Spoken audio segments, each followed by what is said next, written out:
Okay, good morning, everybody. Welcome to our GradSchools.com webinar, Top 10 Tips for Completing Your Graduate School Application Essays with Dr. Donald C. Martin, admissions coach and author of the Roadmap for Graduate Study.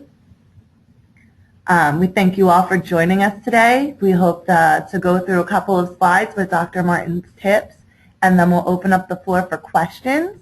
You can put your questions into the chat box or into the question box, and we'll try to get through as many as possible as time allots. Just a quick disclaimer, the opinions presented by Dr. Martin are not reflective of Education Dynamics or GradSchools.com. These tips and advice are solely the views and opinions of Dr. Martin. And without further ado, I will let Dr. Martin jump on and introduce himself and give you a little bit of his background, and then we'll jump into the presentation. Thank you. Thank you, Laura, and hello, everyone, and welcome to this webinar on some top 10 tips for preparing your essays for graduate school. It's a pleasure for me to be back with GradSchools.com again. We've had a couple of other webinars so far in this series. One was on 7 ways to be positively noticed as an applicant. Another one was on some deadly sins that you didn't want to commit when you're doing your graduate applications. And now this one on actually zeroing in on one of the key components of the application, which obviously would be the submission of your essays. It could be that some of you have joined us for some of our other webinars. If you are back, we welcome you back. And for those of you that are joining for the first time, it's great to have you with us as well. I think very highly of GradSchools.com and Education Dynamics and what they do. It's a pleasure for me to work with Laura Morrison and the entire team at Education Dynamics. So thanks again for joining us. What you're seeing in front of you right now is some information about my background and what might qualify me to comment on some of the things we're going to discuss today. I'm not going to read all of these for you word for word. You can take a look at these. But I think one of the things that has been absolutely thrilling to me is to have a career, a lifetime career, 28 years in full-time graduate enrollment and student services, and then over the past 6 years, since 2008, actually manning my own ship, so to speak, and starting the company Grad School Roadmap, writing my book, and actually working with students from all over the world as they now prepare for graduate study. And instead of working at one particular institution, although that was very exciting, I now get to kind of work in a bit of a detached way from one particular program, and I can talk about graduate study in general, which has been very exciting for me. So I hope this will be helpful as we go through some things today. Before we actually get to the tips for completing your essays, I want to share a couple of other pieces of information with you. First of all, some major mistakes I believe prospective students make, and this happens every year. It seems to happen regardless of all the information that's out there. The biggest mistake by far you can make in your graduate application process is not doing adequate research before you apply. There's really just a wealth of information out there nowadays because of the internet, and you have the opportunity to research many, many, many various resources before you make the decision of where you're going to apply. And of course, I would be remiss if I didn't say, and I mean this sincerely, one of the best, if not the very best resource you have is the organization that is sponsoring this webinar today, GradSchools.com. They have over 70,000 accredited graduate programs on their website, and you have the opportunity to go on their website and find out about programs that are offering the field of study you're interested in free of charge, at no cost to you. So if you have not yet done so, I encourage you, hopefully you'll consider using GradSchools.com, but most importantly, I hope you will take time to do some adequate research of your own, because this is your graduate program. It's not your parents, it's not your significant others, it's not your friends, it's yours. This is your life, it's your graduate education we're talking about, and it's important that you feel comfortable and very pleased with the choice you've made of where you're going to study, because after all, you're going to spend a lot of time, energy, not to mention financial resources, completing that graduate degree. The second and third mistakes really tie in with the first one, but please do not rely solely on word of mouth or a ranking when you decide where you're going to apply. I'll just say this, there is absolutely no statistical reliable evidence that the ranking of an institution has anything to do with your long-term success. Does a higher ranked institution initially open some more doors? Perhaps, but that's it. You're going to succeed based on other qualities that you possess, not the ranking of the institution you attended. And you shouldn't be attending somewhere because someone told you it was good or they thought it was great. That's helpful information, but that should not be the basis of your decision. You should not be relying solely on that. You need to do some good comparison shopping, just as you would do if you were making other important decisions about a house you were going to buy, a car you wanted to buy, other decisions, major decisions you're going to make. You're going to do some comparison shopping. This is no different. This is a graduate education. There are amazing options out there, countless options, and you benefit yourself, you owe it to yourself, you deserve it to be able to really do some adequate research before you apply. I hope you will all of you listening, will take the time to do some research before you make the decision of where you're going to apply.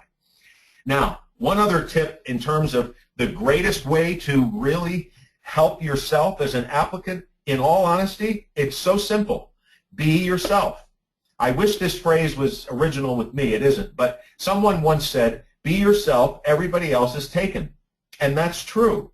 All of us, as we go through life, you as well as I have probably been around people, and after a while you meet them and you start talking with them, and all of a sudden you get this impression that they're being fake, that they're not being honest, or they're not being real. Well, what do you do in that case? Do you want to hang around them all the more and go out for dinner with them and become best friends? Of course not.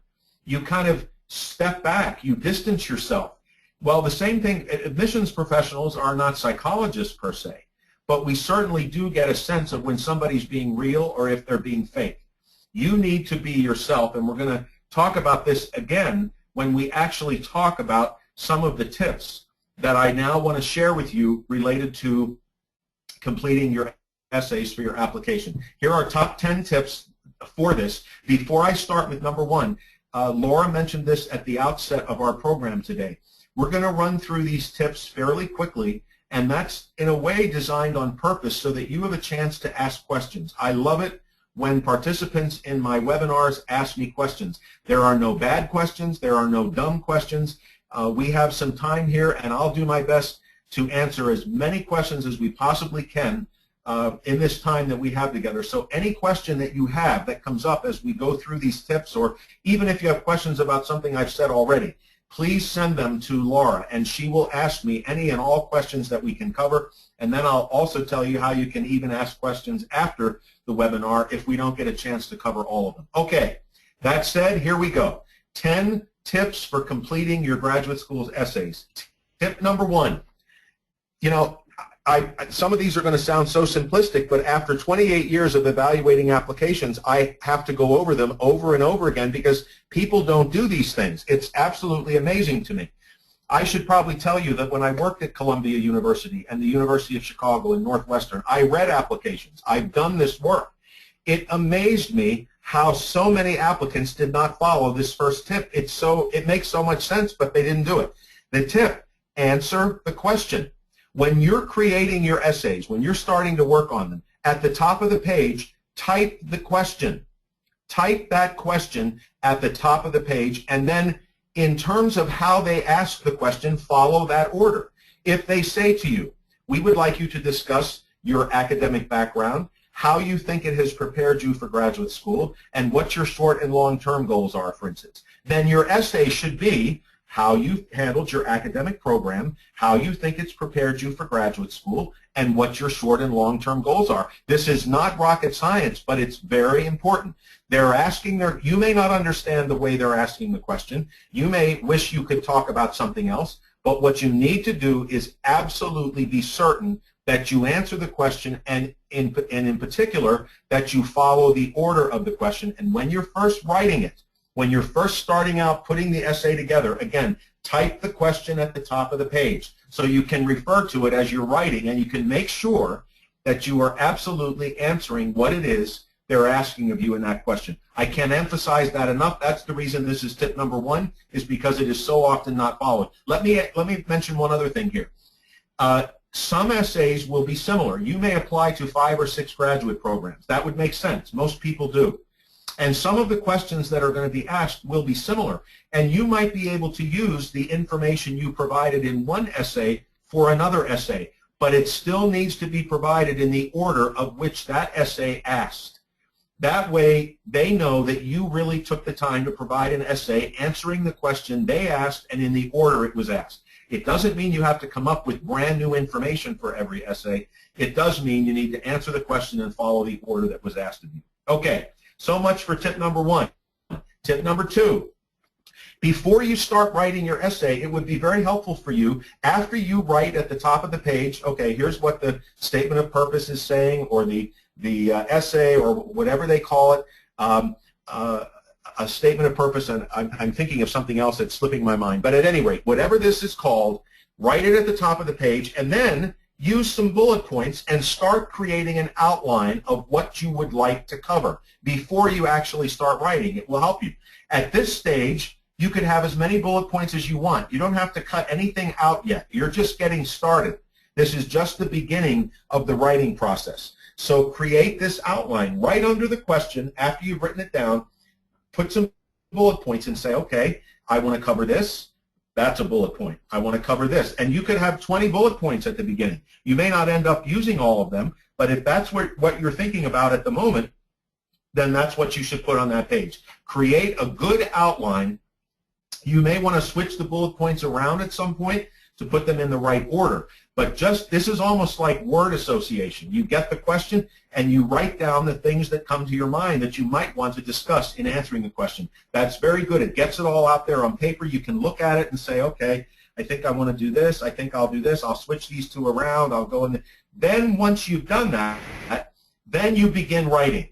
And I would encourage you, tip number 3, start out with a good introduction. Now, what do I mean by a good introduction? Well, some people will start out by saying, you mean I'm actually going to apply to graduate school? Or, you know, me actually being a graduate school student, I would have never thought that earlier in my life. Something like that. Or one of my most memorable life experiences was, or one time a student started their essay saying, my boss told me, why do you stay in this job? I'm out of here after right before she quit after 3 months of working.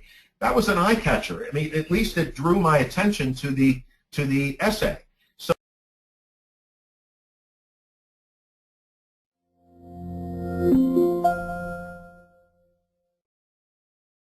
as you start off,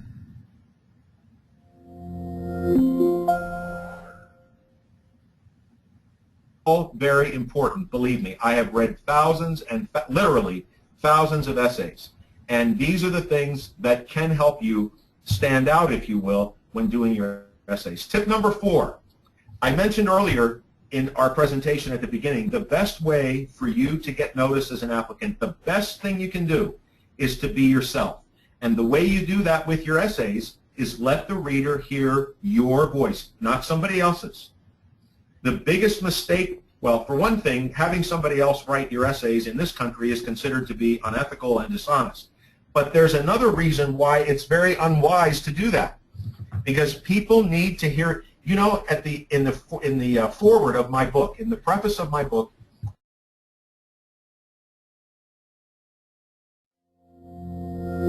someone was asking for the dial-in number. Like I got, I was going to tell her it's available online. That's what you want your essay readers to think, that when they read your essays, it's almost like they're interviewing with you. You could actually talk out loud before you write your essay. Pretend you're interviewing with them. Pretend you're sitting in a room with the admissions committee, and you read the essay question and then you answer it out loud. Make your content of your essays conversational. Let them hear your voice, because there's only one of you.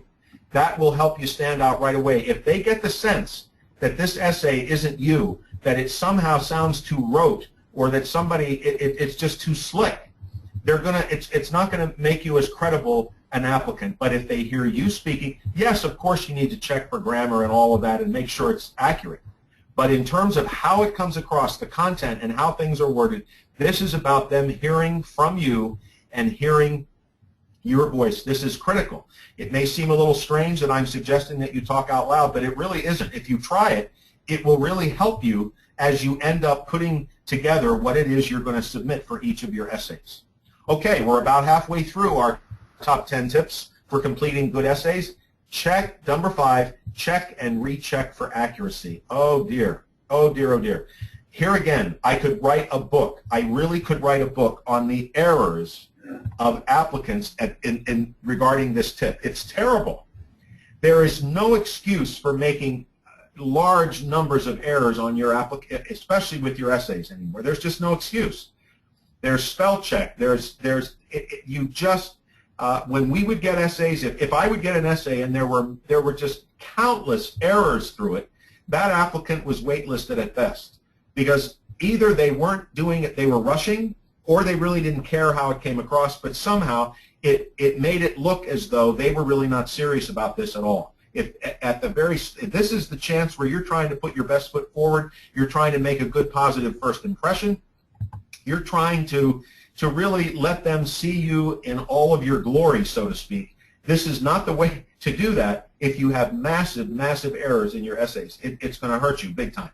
Now, on the other side of the equation, I want to point out that perfection is not expected either. Please don't obsess to the point of getting sick or having a panic attack that everything has to be perfect. If you have a typo, if you have a particular grammatical error in one part of one essay, of course that's not going to result in your being denied or being looked at in a negative way. Not at all. I'm talking where this is happening throughout the entire essay. So make sure you check and recheck and make sure things are as accurate as you can possibly make them. But remember, you're not being expected to be perfect either. You may make a mistake, you might miss it, somebody else might miss it. This does happen, and it's not the end of the world. It's not going to cause you to be denied. Okay, tip number 6. Once you've done your writing, once you have the essay ready to go as far as you're concerned, once you have finished, you've written down the question, you did your bullet points, you did your outline, you talked it through, you pretended you were talking to the committee, then you wrote the essay, you checked it, you've made sure it's ready to go as far as you're concerned, then ask 2 or 3 people to read it through. It does help to have an objective pair of eyes. I've done this. It's been amazing to me. I will reread an email message 3 times, and then I'll ask someone else to read it, and they'll find a typo that somehow my brain just didn't click. I completely overlooked it. This can happen to anyone. So it's very helpful to have a second pair of eyes and ask these folks for candid feedback. Probably one question you could ask them is, does this sound like me? If you were reading this out loud, or you were, does it sound like I'm the one that's sharing this information? That would be a very good question to ask the people who are going to read this and give you candid feedback. But please, you do the work of writing it. This is you that the committee is going to be getting to know. It's you they're going to get to know if they admit you and you go there, not somebody else. That's why it's so critical, and it makes such good sense for you to be the one to write this. And then make sure it's correct and accurate and have some feedback from an objective second pair of eyes in case you missed anything. Okay, tip number 7 of our top 10 tips. If there is an optional essay, go ahead and complete it if you're permitted to do so. Sometimes application essays, there'll be maybe 1 or 2 required essays. Then there'll be an optional essay, and it'll say, is there anything else you'd like the admissions committee to know? This could be a chance for you to let them know something else that you didn't feel you could cover in the application. Sometimes they're more specific.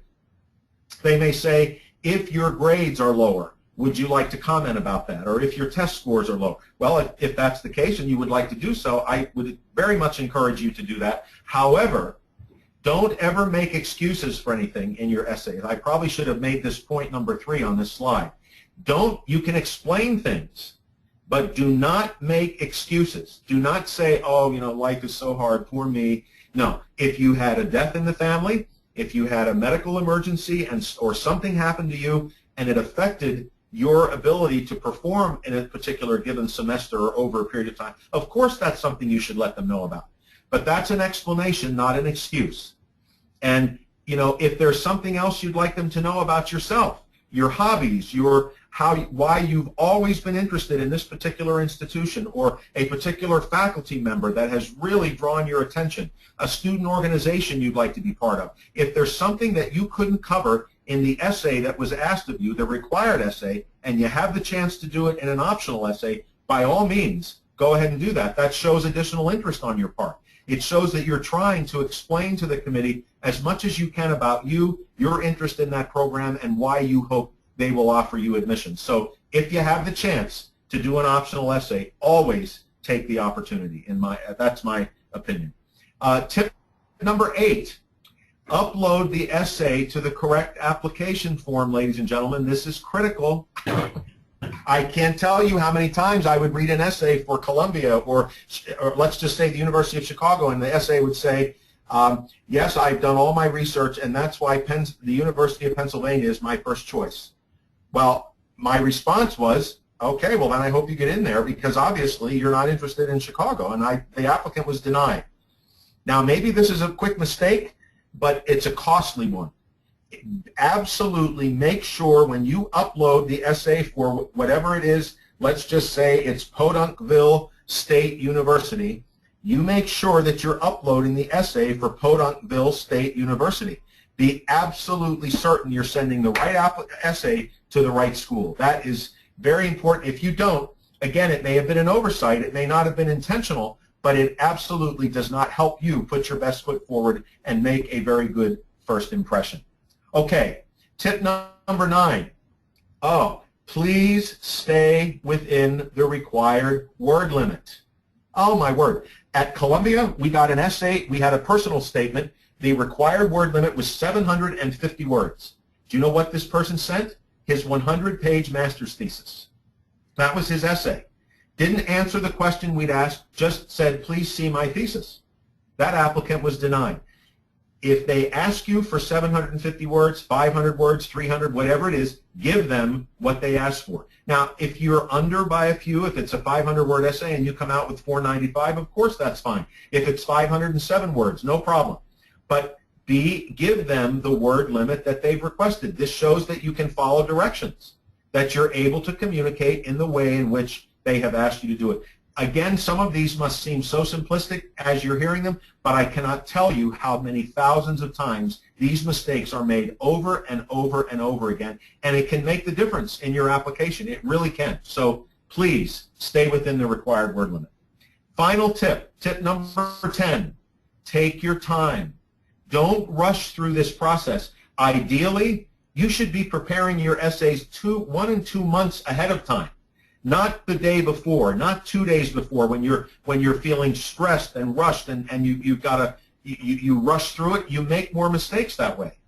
If you take your time, as I said earlier at the beginning, you plot out your outline, you think it through, you know what you want to say, and you give yourself time to write, you'll be much more relaxed, you'll feel much less stressed, you won't rush as much, and your true personality will come through, and you'll be able to really communicate what you want to say and have time to prepare your essays and review them well before that deadline. Now, I'm going to do something I don't normally do, but since we've gone through this pretty fast, I'm going to quickly go back. We're just going to go through these tips very quickly. Then I have some more information I want to share with you, and then I hope you're writing your questions down. I hope Laura's getting a lot of questions to ask me, because that's my favorite part of these webinars anyway. Okay, tip number 1, we're going to go through them very quickly again. Answer the question. Remember, answer the question asked of you. Tip number 2, create your outline before you start writing. Use some bullet points, as many as you want in the beginning, just to get you started. Remember, start out with a good introduction. Have something that might be a little eye-catching or might draw the reader into what it is you want to share. Let the reader hear your voice. Tip number 4. This is all about, again, being yourself. Be yourself. So important. Tip number 5. Check and recheck for accuracy. Oh, that is so important. There's no excuse for major errors. Tip number 6. After you finish the essay, you pretty much have it ready to go. Ask 2 or 3 folks to do a read-through and just give you a sense of whether or not they think you answered the question. And the best question to ask them is, does this sound like me? Does it sound like I'm doing the talking here? Number 7, if you have an opportunity to do an optional essay, by all means, do it. You could make some explanations. Don't make excuses. Tip number 8, make sure you send the right essay to the appropriate essay to the right school. Send the right Podunkville State. Make sure they get essay for Podunkville State. Number 9, stay within the required word limit. Can't emphasize that enough. Do not give them more than they've asked for. They gave that word limit for a reason. Let them have what they've asked for.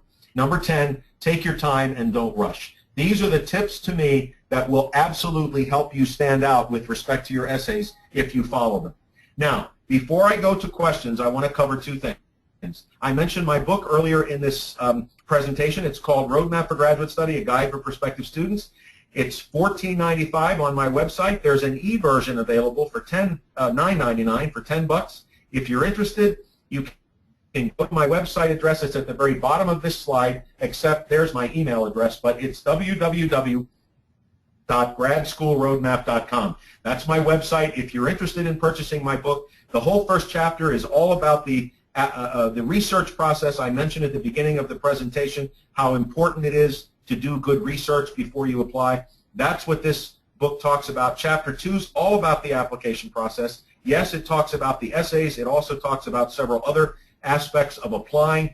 The 3rd chapter, all about how to succeed once you're enrolled in graduate school. And the 4th chapter is my attempt to be like David Letterman. I have 4 groups of students I've worked with over the years, and the top 10 questions from each of those 4 groups of students: inquirers, applicants, admitted students, and current students.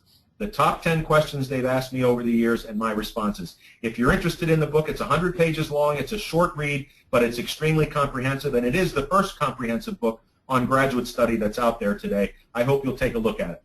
And if you're interested in some coaching, I also provide coaching for students who are getting ready to apply to graduate school, helping them through the process. You can see my phone number at the bottom of the screen, as well as my personal or my business email address. Please feel free to contact me. If there are any ways I could be of help to you, I would welcome the opportunity to do that. And I really thank you for taking this 30 minutes of your time so far to speak with me. And at this point, I would like to know what you would like to know. I hope you've asked questions, so I'm going to turn it over to Laura. And Laura, do we have any questions from our listeners? We certainly do. Oh, good. Just a quick review. Anybody who wants to add in additional questions, we'll definitely have some time to address them. Good. Just type them into the question box on the screen, and we'll be able to address them. So, Don, our first one is for Harry, from Harry. Okay. And they're asking, what things should I cover in an application to get admission in a graduate degree in biology or microbiology program? Harry, that's a good question. My guess is that when you once you've decided where you're applying, when you log on to or create your online application account, obviously you're going to find a section that has the essay requirements there. And you will probably be asked for a personal statement or a statement of purpose, however they word it. And if they don't specifically ask you for this, I would suggest that you tell them how you became interested in the fields that you are. How did this happen? That could be a story you could tell at the very beginning of the essay, the first paragraph. You know, ever since I've been a kid, this particular topic fascinated me. Here's a story that will show you how that happened. Let them know of your strong interest, and then what you've done during your academic career and perhaps your non-academic career, your internships, your research experience, if you've had any full-time work experience in these areas that demonstrate your passion for the field. Let them know about that. Let them know how you believe your skill in this area would benefit their program and what you could contribute. Things like that, I think, and again, this is in a way true of any subject area, whatever it may be. But that's the kind of thing I would strongly recommend that you submit in your essays. If you have a follow-up question, Harry, about that, please ask Laura, and we'll try to make time to answer it. Good question. Great. Our second question comes from Laura. Great name. How personal is too personal when explaining personal and life experiences? Oh, Laura, am I glad you asked that. That's a very good question. I guess the rule of thumb would be, how personal is it when somebody's talking to you and you think they're getting too personal? What is it that they're doing that's making you think that way? Some people put up their hands, and say TMI, too much information. Well, that would be the same way as you're doing an essay. Now, let's try to be more specific. Let's say that you had a major illness that affected that you had to maybe take a withdrawal for a semester, or you were out away from classes for a couple weeks. I don't think we would be as interested in knowing exactly what the illness was, what caused it, anything like that. But we would be interested in knowing that you did have an illness, and maybe that you would have a doctor to simply say, I am confirming what Laura said, that she was ill, and I treated her during this time. That's all. We don't need to know the specifics. Or some people go through times where they may need some professional therapy, some counseling. Well, I don't believe that. In fact, I don't even think you need to say it that way. You can just say, I was going through a very difficult time, and I decided to take some time off from my studies to clear up what was going on or deal with it. You do not have to go into detail and say, I had therapeutic counseling for 7 weeks and I was on medication, and I don't believe that's necessary. But there does need to be something to explain what might have contributed to a bit of a drop in your academic record, so to speak, or something that caused your GPA to drop a little bit in that particular term. Very good question. Very good question. Another question, this is from Sally. Do these tips apply for international students as well, and are there any special considerations that international students should keep in mind as they write their essays? Sally, very good question. The answer to your first question is yes. These tips absolutely apply to international applicants. Secondly, to answer your second question, is there anything you should do in addition, perhaps, as an international applicant? I think it might not hurt to, if given the opportunity in an optional essay or even in the actual formal essay or essays, let the admissions committee know why it is that you would like to come to the United States to study, why you have chosen to do a study abroad situation for your graduate education. I think that's a very, there's always some very fascinating responses when I would ask folks in an interview. I'd ask international applicants, if I was interviewing them, why not stay here? Why is it that you want to come to the United States? And why would you want to change cultures and go through that for a 2 or 3 year period of time? So I think explaining to them what's drawn you to want to come overseas to the U.S. would be a very useful piece of information to add. Good question. Okay, we got another one. They're just rolling in. Oh, good. This is from Ishada, and they're asking, do the essays need to be very technical with respect to the field to which you're applying? Should I focus on highlighting the simple facts or the detailed and precise things about your previous education? Good question. I'm sorry, Laura, what was the name of the person who asked this again? I believe it's pronounced Ishada. Ishada, that's right. Ishada, that's a good question. I think couple things. If it's a master's program, I don't know that I think you need to be as technical. I think it's helpful to be a bit personal in your essays, for sure, at the master's level. When you're applying for a doctoral program, due to the more specified, focused nature of that program, the amount of research you're going to be doing, I think then it could be good to go into a little bit more of the technology at that point. Now, that's not to say at the master's level that you wouldn't be technical at all, especially if you're applying to a program in the biological sciences or computer science and management information systems. You may, in the course of your essay, be discussing some things that you've done that would involve discussing more technical aspects. That's entirely appropriate, but I would not, I think it's very important that you do talk about your preparation, what led you to this point, why you believe you will succeed in graduate school, why you chose this program, why you hope they will choose you. Those are all very, very important aspects for an essay. And you know, Laura, if I may, I was just thinking, sometimes in an application, all you'll be told, if I'm just going to take a few minutes here and explain one thing about the personal statement or statement of purpose or whatever they call it. If you're applying to a particular school and they only ask you to do one essay, and all they say is submit a personal statement, and they don't give you any other information of what you should submit. I'm going to quickly, and I'm going to add this, if I ever do this presentation again, I'll put a slide in about this. Here are things you should always include in a personal statement or a statement of purpose if you're not given any further information about what to include. If they just say you're required to submit a personal statement of 500 words, well, that doesn't really give you a whole lot. So here's a couple of things you should include. Always, always, always tell them how you became so interested in the field that you're applying for. How did that happen? Tell them that story.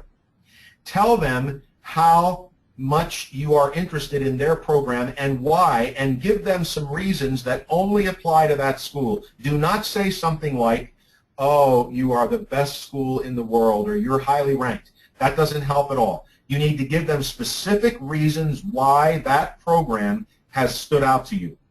You need to tell them, thirdly, some of the qualities you bring to the table as a student. Why should they admit you?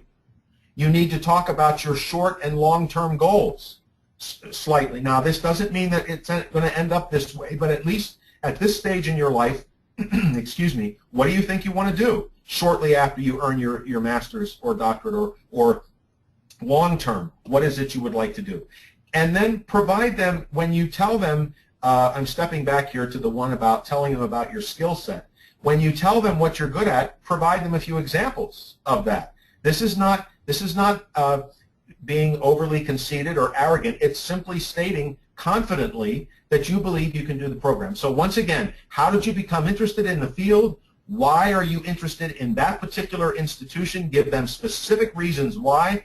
Thirdly, what is it about you that you think you could bring to the table? Why should they admit you? And fourthly, your short and long-term goals. Always, if you're given a very open-ended, just give us a personal statement type of question, those are things to always include. Okay, Laura, I'm sorry for the diversion. No, I think that's really great advice, because sometimes there aren't explicit questions, and addressing that is sometimes harder. Exactly. Here's another question from Daniela. She said, as you stated in tip 1, type the question on the top of the page. Right. When writing the essay, you start off with the introduction, and after the introduction, we should type the question they are asking in the paper, or just answer the question. Oh, when you're actually, if I understood you correctly, Daniela, when you are writing the question at the top of the page, writing out your outline, your introduction, and how you want to do all of that, that's more or less for your own benefit. When you actually write the question, or when you get ready to upload it, all you have to do is put, if they just ask you for a statement of purpose, just put statement of purpose at the top of the page. If they give you if they're a little more explicit with their essay question, you know, how did you tell us about your academic background and all of that, all you have to do is put essay 1 or essay. You do not have to write out the question. If you wish to, you can. It's not going to hurt you. But for the final essay that you submit and you upload to the application, you do not need to do that. Great. This is related to the admissions process.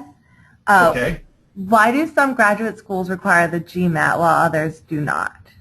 This is from Mary. Was that the GMAT, Laura? Yes. Okay. Well, that's a good question. There are 4 standardized tests that are required depending on the field of study that you're going to pursue. And very generally speaking, if it's business, you have to take the GMAT. If it's an MBA or a graduate program of some sort in business, usually it's the GMAT. If it's law school, it would be the LSAT, the law school admissions test. If it's medical school, it's the medical college admissions test, the MCAT. And then for most other graduate programs, it's the graduate record examination, or the GRE. Some schools do not require these tests. Most do. And so it really depends on which program of study you're pursuing, that will determine which standardized test, if they require one, that you are asked to submit scores for, and they will tell you that in the application instructions section on their website. Okay. Very good questions. We got another one from Harry. Okay, Harry, good. How much weight does the application carry in the admission decision, in your opinion? Harry, I'm wondering if you mean how much does the essay, Yes. the question was how much does the application weigh, and I think we all know that is the entire part of what the admissions committee looks at, so I have a feeling you may be actually wanting to know how important the essays are. And Dr. Martin, that's my mistake. That is exactly Harry's question. I missed the word. Okay. Yeah. No problem. They are critically important, Harry, and I'm glad you asked this. Now, grades and test scores come into play. So do recommendation letters. So does a resume. So does an interview if you were able to have one or you were invited to do one. They all are looked at. But I would say, I'll speak from my own professional experience. When I evaluated an application, to be honest with you, I was not as impressed by grades and test scores. I looked at them, and certainly they told me something. But what was more important to me was what other people said about the applicant in the recommenders and what the applicant had to say about himself or herself. How well, that to me was where the applicant really came off the page and became a bit more of a person. A grade and a test score is simply a number. That's all it is. And we all know that there are people in this world who are very successful who were very bad students, so to speak, who scored very low on their tests or had very low GPAs. And conversely, there are people in this world who are dismal failures who were the top of their class, had 4.0 GPAs and perfect test scores. So I never placed as much weight on those myself. I tended to look more closely at what the applicant had to tell us about himself or herself. Did I get a sense that these essays were really written by the applicant? This was their voice. And did what the recommenders have to say about the applicant tend to coincide and match in a way with what the applicant was describing? So I would say I think essays are critically important, or I really would say that they are. That's a very good question. Tom, this is a question that I actually have. Okay. How many people are reading your application essay on the admissions committee? Good question. Usually 2 or 3 would be my estimate in most cases. There will probably be a first reader, perhaps an assistant director or an associate director, another assistant or associate director, excuse me, might provide the second read, and then finally would be the director of admissions. Now that's at the master's level, and it's possible that in some cases, instead of 2 staff readers looking at the application before the director, it could be a current student who would be one reader and a staff person and then the director. At the doctoral level, it's almost entirely faculty members who are reading the applications and making decisions on doctoral applicants, and usually it's at least 2 faculty members, it could be 3, that read before the decision is made. Do you all take the time to converse about the applicant, or is it a very individual assessment? Individual. That's very good question. It could be both, and there's no rhyme nor reason. It's not one way or it's not all one way or the other. At some institutions, when I was doing the work that I was doing, making decisions, when I was dean of admissions, we did not meet as a committee. I read what the first reader said. I did my own evaluation first, then I took a look at what the first reader had said, and then the second reader. If I had questions, I would contact the reader and ask them, but we did not meet in a committee environment before the decision was made. Other schools do it that way. Again, that was at the master's level. At the doctoral level, almost always the decisions would be made as a group. The faculty members would come together and discuss the applicants before they make a decision. Good questions. Great. We're going to switch gears just for a moment for Sal, who wants to know if can the British IELTS substitute for GRE scores? I'm sorry, what was the name of this person? This is Sally. Oh, Sally again. Okay. Sally, well, not exactly. The IELTS, the IELTS, is a test for the measurement of English speaking ability. And if you're from Great Britain, you wouldn't even need to demonstrate your English speaking ability in the first place, because you obviously come from a part of the world where English is the first language. So the IELTS or the TOEFL are the two primary determinants of English speaking ability, and you could use one or the other depending on what the institution says. The institution may require the TOEFL, or they may require the IELTS, or they may give you the option of submitting either. But you can't substitute the TOEFL or the IELTS for the GRE. You would have to take the GRE regardless. Okay. And then now back to essays. Okay. How important is it to mention a supervisor that you hope to work with in your statement of purpose if you're applying to a PhD program? This is from Hector. Hector, I think that's a good question, and I think that's very important. In fact, I would urge you, this would be a topic for another webinar sometime. Maybe I could do one on applying to PhD programs, but at any rate, when you are applying as a PhD applicant, you honestly should have already contacted a couple of the faculty members in the program to which you're applying and started establishing some communication with them, so that when you apply, you're able to say to the committee, I've already been in touch with Professor so-and-so. That doesn't mean you're going to get admitted now, but it means that you were so much to demonstrate interest in the program and show them that you're really wanting to be there, that you took the time to speak with that faculty member, and then you could say in your essay, and I told this person I would very much like to work with them if I'm admitted. It would be an honor to serve as an assistant to them, or research assistant, or have them serve as my academic advisor or my mentor. Absolutely, I would strongly recommend that you do that. Yes. Okay. This is a similar question to one that we had before, but I guess it's worth repeating. How important are the essays compared to other criteria in the application, such as work experience and your official transcripts?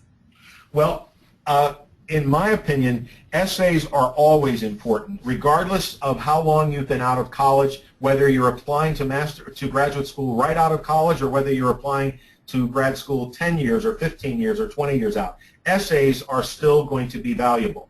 Now, where work experience, in my opinion, the further out you are from your academic work, the less critical that becomes, and the more critical what you've been doing more recently becomes. So in other words, if you graduated from college 7 years ago, the admissions committee is going to look far less at your undergraduate GPA than they are the experience that you've been accumulating since you got out of college. But one thing remains the same. Essays are essays at whatever point you are in your life and career, and as such, they will be considered as a very important part of the application. Okay. And right now we only have one question left in the queue, so if anybody has any last-minute questions for Dr. Martin that they would like to submit, please submit them now. But Raquel would like to know, does not being invited to interview indicate that an application has been denied? That's a very good question, Raquel. No, it doesn't. It doesn't necessarily mean, again, I wish there was a more standardized way that this is done, but there just isn't, and it can vary depending on the institution and their admissions program.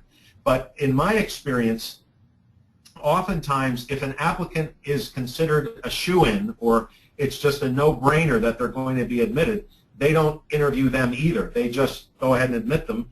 Or if they really feel they're not going to be able to admit, they deny. Sometimes they invite you to interview when they're on the fence. There's some things they like about your application. There may be some other things they're not quite sure about, so they would like to have you come and interview.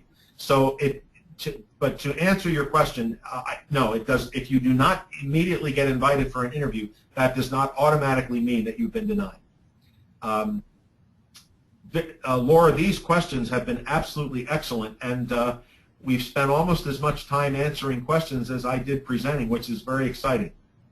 Definitely. We've got 2 more last-minute ones that just... Oh, good. Good. So, 3. Excellent. Keep them coming. We have Does work experience in academia, like research experience specifically, boost your chances as an applicant? It could, yes, it could. If you have some research background, I certainly would encourage you to put it on your resume or discuss it as you think it's appropriate in your statement of purpose or personal statement.